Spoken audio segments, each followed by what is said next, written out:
Come you that are blessed by my Father, inherit the kingdom prepared for you for the foundation of the world. For I was hungry and you gave me food. I was thirsty and you gave me something to drink. I was a stranger and you welcomed me. I was naked and you gave me clothing. I was sick and you took care of me. I was in prison and you visited me. And then the righteous will answer him, Lord, when was it that we saw you hungry and gave you food, or thirsty and gave you something to drink? And when was it that we saw you a stranger and welcomed you, or naked and gave you clothing? And when was it that we saw you sick or in prison and visited you? And the king will answer them, truly, I tell you, just as you did it to one of the least of these who are members of my family, you did it to me.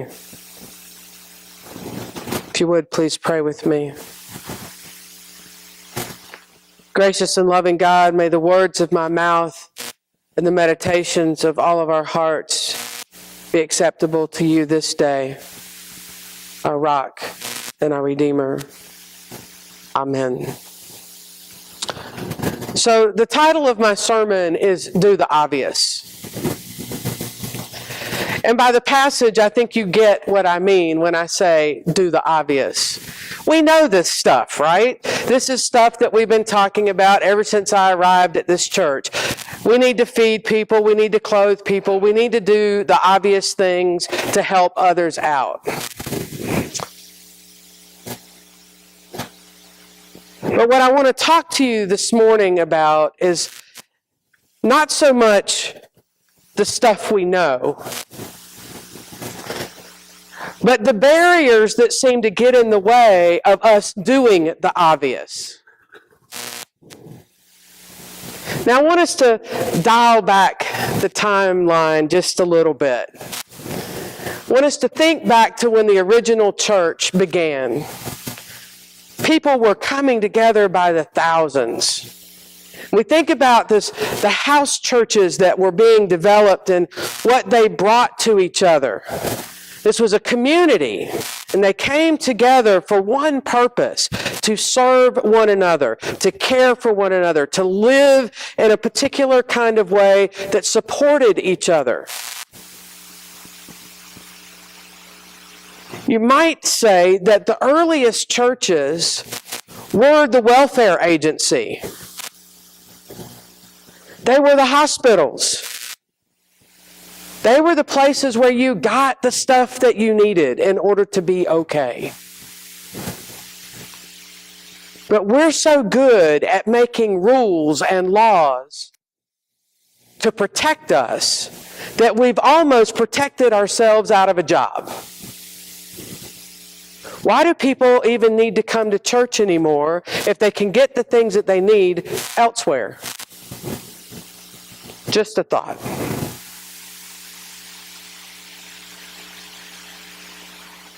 Even when we try to do the right thing and help those that are sort of outside the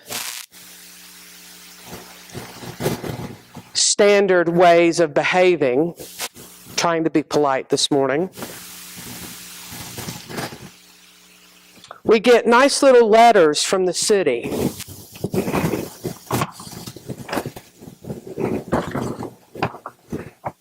I couldn't pass this up. I'm sorry, y'all. You know me. I couldn't. Dear property owner, because of the nature of the weather in Elkhart, it seems as though we are always working to keep our homes in good repair. You may have noticed that your home or other structure on your property needs some work. We realize that maintaining a property while meeting the other demands of life can be a lot of work, but taking care of needed repairs will improve the appearance and value of your property and prevent costly repairs in the future. Now, I'm reading this and thinking, what in the world are they talking about? Our church is in good repair, right? Hold on. We also recognize that in most cases, property owners and or tenants do not realize that certain property conditions violate the Elkhart City Code of Ordinances. Yeah, see, now we're getting to the heart of the matter. The intent of this is to inform you of the requirements of the ordinances and request that your compliance be corrected, that your compliance by correcting these violations by date. While the city seeks voluntary compliance in all cases, you should be aware that failure to correct the noted violations could result in you incurring substantial fines and or civil action being taken against you. A recent drive-by inspection of your property revealed the following items need your attention. Inspection on 11/16/17. Please remove all the debris and trash from the main entryway off 3rd Street by 11/30/17 to avoid fines. If you have any questions, blah, blah, blah. Thank you. Thank you, Marge, for speaking truth. I'm sure it's not the people, it's just the blankets and bedrolls and other items that they hold onto because it's all they have in the world that they're complaining about.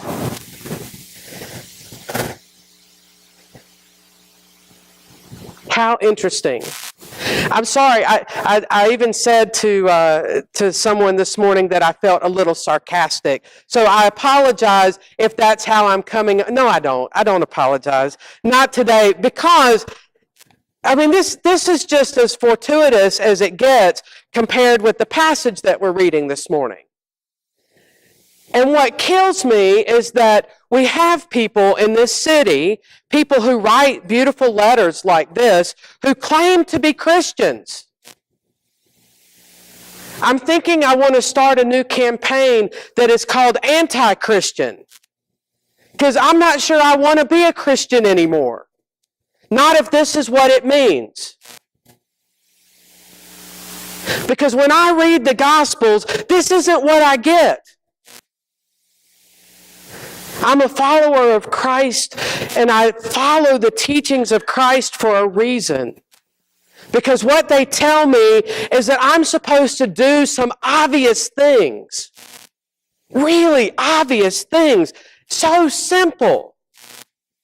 Like, why wouldn't we want to give somebody food that is hungry? Why would we not want to do that? I just don't get it. If someone's walking around and they're freezing, why wouldn't we give them a coat?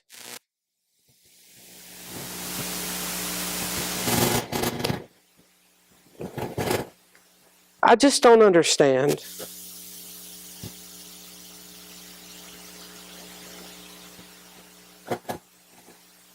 And it breaks my heart.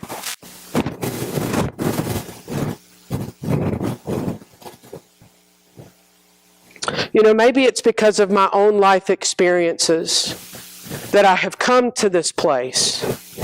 But when you have been in the shoes that I've been in, when you've walked in the places that I've walked, there are moments where you just pray that somebody, anybody, will give you just a little bit of something to help you out of the circumstance that you're in. And maybe they have family. I don't know.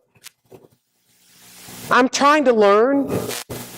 I had family, but I didn't feel like I could call them. I didn't feel like my family was somebody that I could turn to and not get a lecture a mile long and be told to dig into a Bible or sing another hymn. Sometimes we just need people to show up and just sit there and be there and maybe even hold our hand and tell us, you know what, I don't know if it's going to be okay. I don't know if your life is going to get any better, but I'll walk with you as we go through this journey together. I can do that with you. Maybe you'll never get off the street. I have no idea. Stop making promises to people that we can't keep and start listening to them and asking them, what do you need? It's so simple. It's obvious. We know what we've been called to do. We know who we've been called to serve. And I'm offended. I'm offended by folks who say, yes, I'm a Christian, but they want us to remove the debris and trash from the main entryway. It's horribly offensive. It's horribly offensive. And, I think about this a lot. We've become so entitled in America. We think that we have all of these things because we're somehow blessed and unique.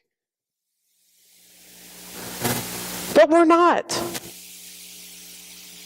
It's pure happenstance that we happen to be born into the families that we were born into the country that we live in. How would we feel if we were gathered together and we lived in some remote little tribal town in Indonesia?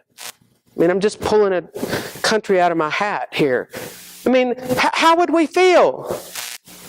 Would we be grateful for the little bit that we had? Would we be working together as a community in order to make sure that everybody was cared for in that community? Absolutely, because it would be a matter of survival.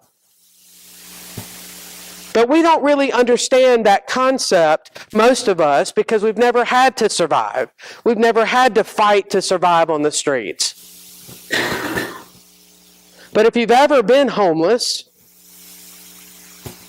if you've ever battled an addiction, if you've ever lived in a domestically violent situation, if you've ever battled mental health issues, you know that there are moments where you're fighting for survival. And no one else can be in that space with you. But you need people around you. You need support. We can't do life alone. It just doesn't work that way. And I'm sorry, but we're a church who is reaching out to anybody and everybody who needs a place. We've made a decision to stand on what we know is true and what we know is right. And I will be writing a letter back. And we will all sign that letter as a congregation. And we will say that the debris and the trash that you refer to in your lovely letter to us are human beings who we've given safe shelter to the best of our ability. And if it is necessary, if it becomes necessary, I will move into the church and let them sleep in the building, and then I know they'll be safe and secure, and we won't have any clutter out front to disturb the neighbors. I'm sorry. I'm so...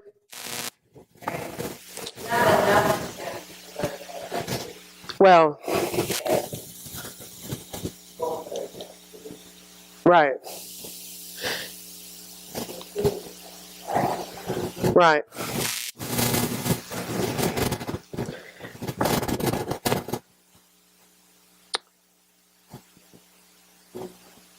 I know. And I was thinking about this just the other day when we had this fabulous little police officer guy who came through and was handing out, clothing and blankets. And I'm thinking, yes, our government gets it here in town. And thank goodness we're not like South Bend where they're running them out of spaces and oh, how wrong was I? Okay, so they're not going to physically run them off private property. They'll come at us with an ordinance that says you can't have debris and trash in the front of your building. Yeah, so no, it doesn't say human, but I know they're talking about the blankets and bedrolls and so forth. Even though if you walk out there They're very tidy. They were out there sweeping this morning. They take great care and pride in keeping that space clean. They have a trash can out there where they put their items so that they're not making a mess. They're very respectful. And it breaks my heart.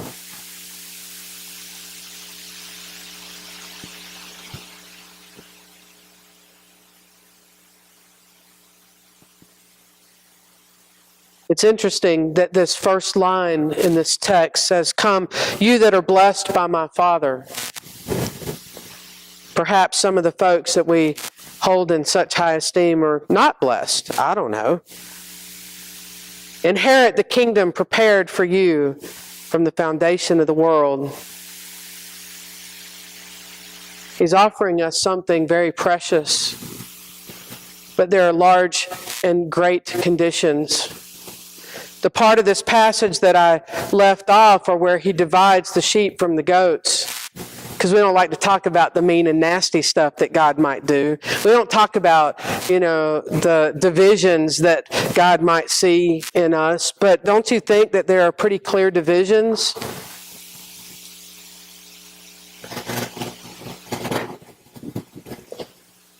Not everything you do in my name is of me.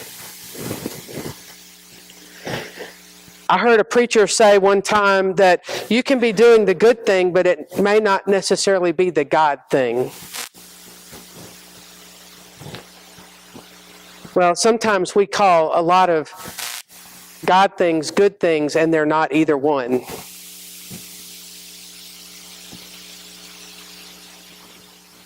I think when I was writing my entry this morning about serving others, why that passage really grabbed me so. It's because we have a lot of people who live life out of self-preservation. They're so afraid that if someone gets even one morsel of their resources, that means that they will lack something. But if you took all the resources in the world and you divided them equally among every single living person, you'd have resources left over. So much so that you could divide the resources among every living person a second time.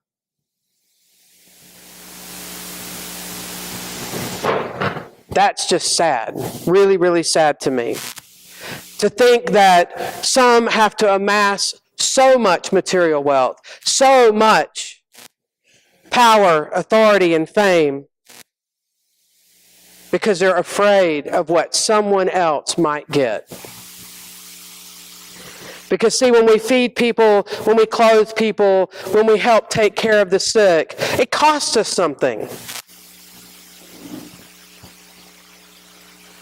But we should be okay with paying that small price. Because I pray that if I'm ever in that situation, that someone would be there for me. I've been in that situation.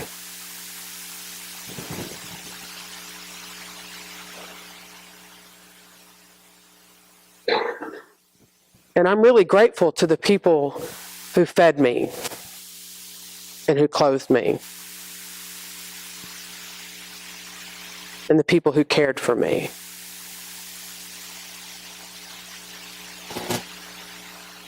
I do see them as angels. I do see them as folks who care enough to do something for someone else, regardless of the return.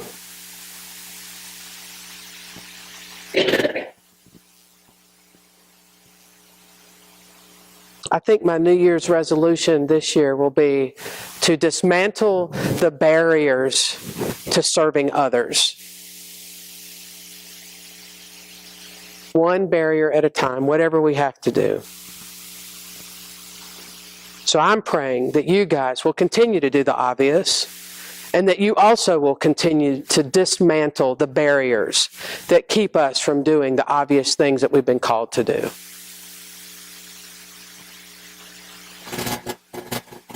And maybe we'll come up with a new word. Maybe we'll scratch Christianity off the list and come up with something new that makes more sense, that we can all glom onto, that has real teeth and real meaning about how we serve and how we live in community in this world.